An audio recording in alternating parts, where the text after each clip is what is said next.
तो हम चर्चा करेंगे मनोविज्ञान से संबंधित कुछ महत्वपूर्ण और परीक्षा उपयोगी प्रश्नों पर। इसके पिछले वीडियो में हमने मनोविज्ञान से संबंधित 32 अति महत्वपूर्ण प्रश्नों पर चर्चा किया था। अगर वो वीडियो आपने मिस किया है तो आप मनोविज्ञान वाले प्लेलिस्ट में जा करके उन तमाम महत्वपूर्ण प्रश्नों को देख सकते हैं। प्रश्न नंबर 33 देखिए, गार्डनर ने कितने बुद्धि अधिमान निर्धारित किए? बहुत ही महत्वपूर्ण प्रश्न, कई बार परीक्षाओं में पूछा जाने वाला प्रश्न। गार्डनर ने कितने बुद्धि अधिमान निर्धारित किए? आपकी तरफ से उत्तर आना चाहिए। तो इसका सही उत्तर हो जाएगा 7 बुद्धि अधिमान निर्धारित किए थे। जी हाँ, आपने पढ़ा होगा कि गार्डनर का बहुबुद्धि सिद्धांत, जी हाँ, गार्डनर ने बहुबुद्धि सिद्धांत का प्रतिपादन किया था और इन्होंने बताया था कि बुद्धि का स्वरूप एकांकी ना होकर बहुकारकीय होता है। गार्डनर ने मुख्य रूप से 7 प्रकार की बुद्धि का वर्णन किया। 1998 में इन्होंने इसमें 8वां प्रकार तथा सन 2000 में इन्होंने 9वां प्रकार जोड़ा। इस प्रकार वर्तमान में गार्डनर के अनुसार बुद्धि के 9 प्रकार हैं।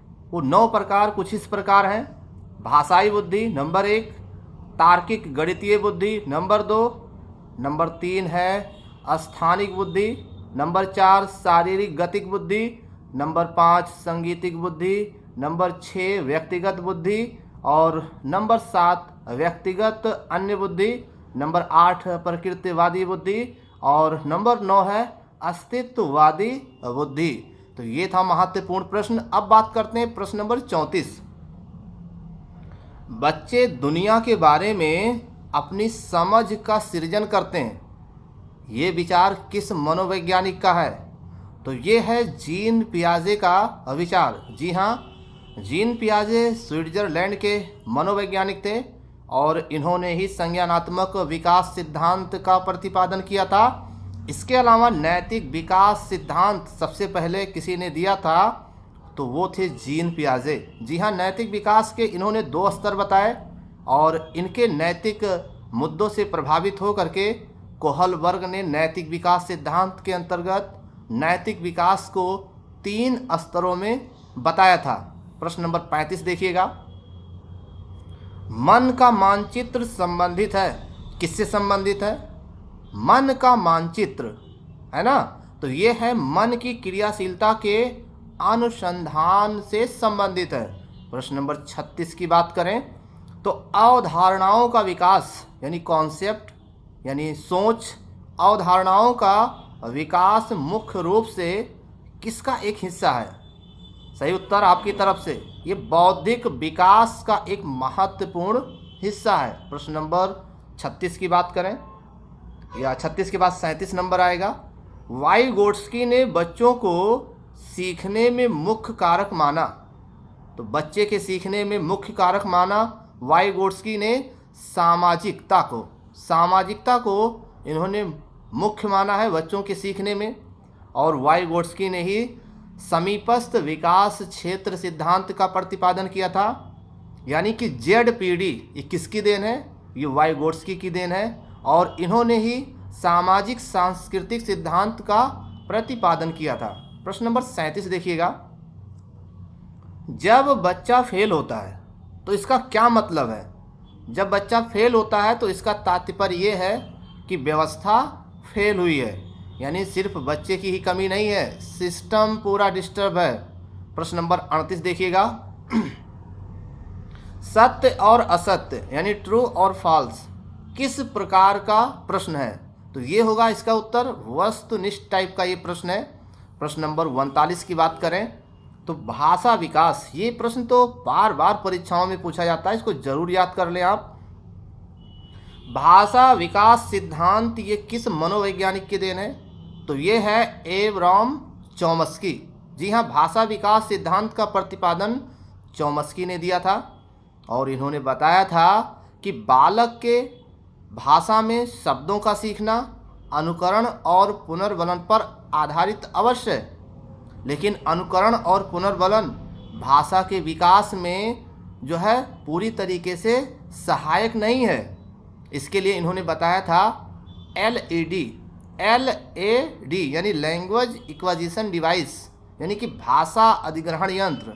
उन्होंने ये बताया था कि भाषा अधिग्रहण यंत्र के माध्यम से बालक जो कुछ सुनता है, समझता है और इसी के माध्यम से वो नए शब्दों को भी बोल सकता है। तो ये चौमस्की का विचार था। और चौमस्की ने ये भी बताया था कि बालक के मस्तिष्क में ग्रामर की संरचना पहले से ही बनी होती है, इसीलिए वो भाषाओं को अच्छे से समझ पाता है। तो ये विचार चौमस्की का था, जो कि परीक्षाओं में बहुत बार पूछा गया है, इसलिए इसको एक बार ज़रूर आप नोट कर लें। प्रश्न नंबर 40 देखिएगा, सामाजिक अधिगम सिद्धांत। सामाजिक अधिगम सिद्धांत किसने दिया था? अल्बर्ट बंडूरा ने दिया था। ये भी प्रश्न बहुत पूछा जाता है परीक्षाओं में। तो सामाजिक अधिगम सिद्धांत अल्बर्ट बंडूरा के द्वारा दिया गया। इसको अनुकरणीय सिद्धांत भी कहते हैं। इसमें अल्बर्ट बंडूरा ने बताया क्या कि बालक जिस समाज में रहता है और समाज में रहने वाले लोग जिस प्रकार की भाषा का प्रयोग करते हैं, ठीक वैसे बालक भी भाषा का प्रयोग करता है, वैसे बालक के भाषा का भी विकास होता है। अगर आसपास के लोग अस्पष्ट भाषा का प्रयोग करते हैं तो बालक में भी भाषा का विकास वैसे ही होगा, ऐसा मानना था किसका? अल्बर्ट बंडूरा का। चलिए प्रश्न नंबर 41 की बात करें। सामाजिक सांस्कृतिक सिद्धांत ये किस मनोवैज्ञानिक की देन है? बहुत ही प्यारा क्वेश्चन। तो ये वाइगोट्स्की की देन है। ये भी बहुत बार परीक्षाओं में पूछा जाने वाला प्रश्न है, जरूर देख लीजिए। प्रश्न नंबर 42 देखिएगा, मनोविश्लेषणात्मक सिद्धांत के जनक कौन है? तो इसका बहुत सही उत्तर होगा सिगमंड फ्रायड। ये मनोविश्लेषणात्मक सिद्धांत के जनक है। आपने पढ़ा होगा इड, ईगो, सुपर ईगो, यानी कि इदम, अहम, अति अहम, ये किसका है? तो ये है सिगमंड फ्रायड का। लेकिन अगर ये प्रश्न किया जाए कि विकास का मनोविश्लेषणात्मक सिद्धांत किसने दिया था, तो इसका उत्तर होगा इरिक्सन। ये ध्यान रखिएगा, मनोविश्लेषणात्मक सिद्धांत और विकास का मनोविश्लेषणात्मक सिद्धांत दोनों में अंतर है, ठीक है ना। तो अभ्यास करते रहिए ताकि गलती कम से कम हो। इसके अलावा इरिक्सन पर एक प्रश्न और बनेगा कि मनोसामाजिक सिद्धांत किसने दिया था? इरिक्सन ने दिया था। अगला प्रश्न देखिएगा 44 नंबर, मनोसामाजिक सिद्धांत के प्रवर्तक कौन है? तो वो हैं इरिक्सन। और मनोसामाजिक सिद्धांत के अंतर्गत इन्होंने 8 चरण का प्रतिपादन किया था। चलिए प्रश्न नंबर 45 की बात करें। जी हाँ, बहुत ही प्यारा प्रश्न। अभ्यास करते रहिए, है ना। अभ्यास न करने की वजह से शिक्षा लुप्त ही नहीं विलुप्त हो जाती है, इसलिए अभ्यास करते रहिए। प्रश्न नंबर 45 देखिएगा, शिक्षा को द्विध्रुवीय प्रक्रिया किस मनोवैज्ञानिक ने बताया? तो इसका सही उत्तर हो जाएगा जॉन एडम्स। ये भी बार बार परीक्षा में पूछा जाने वाला प्रश्न। थोड़ी सी लापरवाही करने से बहुत बड़ी गलती होने के चांस हैं यहाँ पर, तो इसलिए इसको जरूर ध्यान रखिएगा। शिक्षा को द्विध्रुवीय प्रक्रिया किस मनोवैज्ञानिक ने बताया था?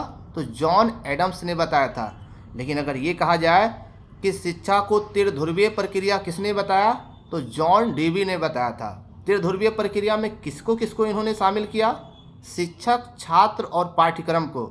और शिक्षा की द्विध्रुवीय प्रक्रिया में शिक्षक और छात्र को जॉन एडम्स ने शामिल किया था। तो ये क्वेश्चन बहुत ही महत्वपूर्ण है, इसको जरूर नोट कर लें। जी हाँ, प्रश्न नंबर 47 की बात करें तो मानसिक आयु सिद्धांत के जनक कौन है? तो मानसिक आयु सिद्धांत दिया था विने और साइमन ने, जबकि मानसिक विकास सिद्धांत के जनक कौन है? जीन पियाजे। थोड़ा सा ध्यान दीजिएगा, मानसिक आयु है और ये मानसिक विकास है, तो दोनों में अंतर बहुत है। थोड़ी सी सावधानी हटी तो समझ लीजिएगा नुकसान तय है, इसलिए बहुत ध्यान से। अगला प्रश्न देखिएगा, बुद्धि लब्धि के जनक कौन है? सही उत्तर विलियम स्टर्न। जी हाँ, बिल्कुल सही उत्तर यही है। प्रश्न नंबर 50 देखिएगा, बुद्धि लब्धांक मापन के जनक कौन है? तो इसका सही उत्तर होगा टर्मन। कोशिश ये करिए कि हमारे उत्तर आने से पहले आप ही का उत्तर आ जाए। बुद्धि लब्धांक मापन के जनक टर्मन है। जबकि ये पूछा गया कि तालिका मापन के जनक कौन है, तो ये भी टर्मन ही हैं। जो आप पढ़ते हैं 140 सामान्य, 140 से अधिक प्रतिभाशाली बालक, ये जो तालिका बनाया था वो टर्मन ने ही बनाया था। अगले प्रश्न की बात करें तो प्रश्न नंबर 52 पर देखिएगा, बुद्धि लब्धि के सूत्र का प्रतिपादन किसने किया था? सही उत्तर टर्मन, बिल्कुल सही जवाब। प्रश्न नंबर 53 देख लीजिए, बुद्धि का तीर्थतंत्र सिद्धांत किसने दिया था? तो ये दिया था स्टर्नबर्ग ने। लेकिन बुद्धि लब्धि के जनक कौन है? तो वो है विलियम स्टर्न, और ये है स्टर्नबर्ग। बुद्धि का तीर्थतंत्र सिद्धांत स्टर्नबर्ग ने दिया था। जो बुद्धि का तीर्थतंत्र सिद्धांत था, यानी तिरचापीय सिद्धांत इसको कह सकते हैं, तिरआरिक सिद्धांत कह सकते हैं, वो स्टर्नबर्ग ने दिया था। इसके अंतर्गत विश्लेषणात्मक बुद्धि और इसके अलावा आपका आएगा सृजनात्मक बुद्धि और व्यवहारिक बुद्धि। प्रश्न नंबर 54 देख लीजिए, बुद्धि का त्रिस्तरीय मॉडल किसने दिया था? तो ये दिया था जॉन बी कैरोल ने। प्रश्न नंबर 55 की बात करें तो बुद्धि का त्रिआयामी सिद्धांत यानी बुद्धि का 3D सिद्धांत किसने दिया था? तो गिलफोर्ड ने दिया था। प्रश्न नंबर 56 की बात करें तो बुद्धि का बहुआयामी सिद्धांत किसने दिया था? गार्डनर ने दिया था। बुद्धि का बहुआयामी सिद्धांत गार्डनर ने दिया था। वहीं बात करें प्रश्न नंबर 57 की, तो तरल ठोस बुद्धि सिद्धांत यानी बुद्धि के पानी का सिद्धांत किसने दिया था?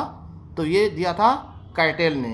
तो ये है मनोविज्ञान के कुछ महत्वपूर्ण प्रश्न। इसके नेक्स्ट वीडियो में और भी महत्वपूर्ण प्रश्नों पर हम चर्चा करेंगे।